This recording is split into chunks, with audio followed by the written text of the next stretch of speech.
My name's Gary Allen. I've been addicted to drugs and alcohol the majority of my life. I've spent almost 11 years in prison. God has radically transformed my life, and this is my story. I was born in Ada, Oklahoma in 1984. My dad was what you would call maybe a disturbed Vietnam vet.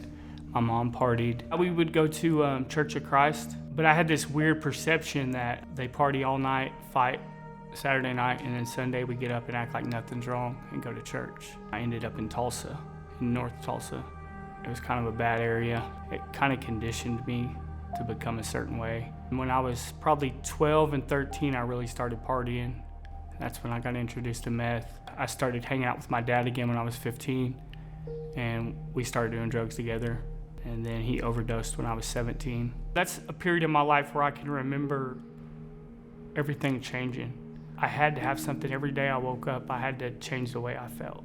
In 2008, I came back to Tulsa to live with my brother. That's where I first started engaging in like criminal burglaries and stuff, and I got arrested. And I actually got out, and then I did another one and got arrested again. I was at a maximum security prison. I seen somebody get hurt real bad. And I remember just this moment where I asked God if he would let me get away from there, I would change my life. And it was pretty wild. Like, I had a real cool experience. For the next probably 4 or 5 calendar years I did in prison, I could serve God in there, and I could like have a relationship with him, and I could be honest. I got out of prison that time. I think I made it 4 or 5 months. I started using again, went on the run, and got arrested. But I was okay because, you know, my family was happy when I go to jail because I was alive. And I could stay sober in there. The whole time I would think, okay, how can I survive outside of here?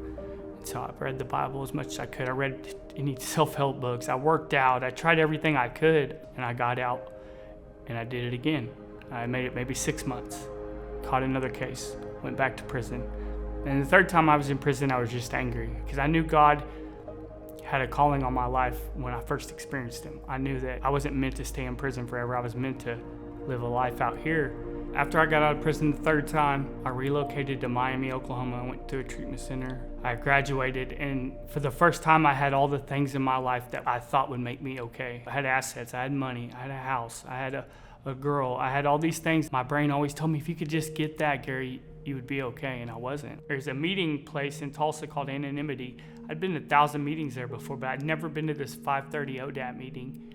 And this guy said, you want to go to a meeting? Last minute, I went.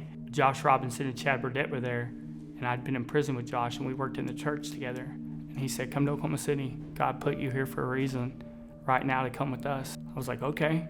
I didn't have anything, and he said, I didn't ask you what you have, just come with us. So we left, and I just followed these guys around that were ahead of me in this sobriety thing, and after Jesus too, and you know, and that's how I got involved in AA, and I realized that like, wow, it was all about Jesus the whole time. It's just about blocking all that stuff from my past away where I could experience him.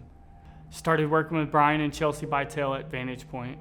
Chelsea pretty much was like, look, you don't have to go back to them same people. You could come, we could be your people. You know, just come to this church, experience this. And I came, and it was just, you know, I've been coming here ever since. Chelsea used to always get on my bumper. She'd be like, now that you come to church, are you going to get involved? Are you going to help? And I'm like, why are you bothering me all the time? You know, like, but I did. I got involved. I started working on the serve team. This is the first time in my life, too, that I put God first. I didn't go get in a relationship immediately. I did a lot of stuff different than I'd always done before, and I haven't done it perfect at all. I've messed some stuff up, but the whole time I've tried to keep my eyes on God, you know, and been almost 2 years now, and it's just wild. Now I'm giving people rides. Now I sponsor people. Now I'm helping guys get to meetings, and I have an awesome wife that loves me. And this sounds kind of harsh, but she, you know, she's not afraid of me. I'm not that guy no more. Like, and it's crazy because I've always been that guy. I have a relationship based on Jesus. She loves Jesus more than she does me. That probably would have made me angry in the past, you know, like, because I was so selfish and scared and insecure.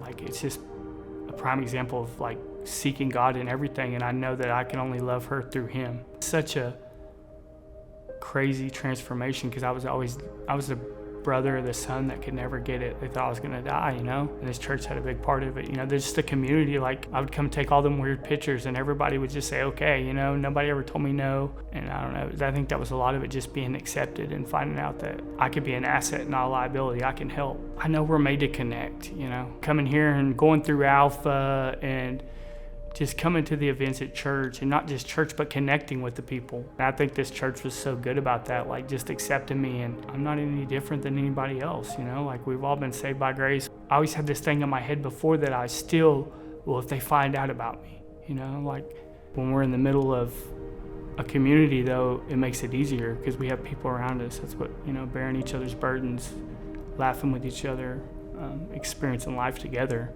He's always been there. Like, you know, I should have been dead a long time ago. I should probably be in prison forever. Now knowing that he's never left my side, I don't know, it's just awesome to be able to experience that, to like really know I have a father, because that was my problem the whole time. I never had a father, and he's always got work for me to do, you know, but he wants me to do it through him. And I think that's the biggest thing, is learning to channel everything through him. I was always so broken, and I was all these things. So now my life now, I know it wasn't me. It's changed so much that there's no doubt in my mind that it's God.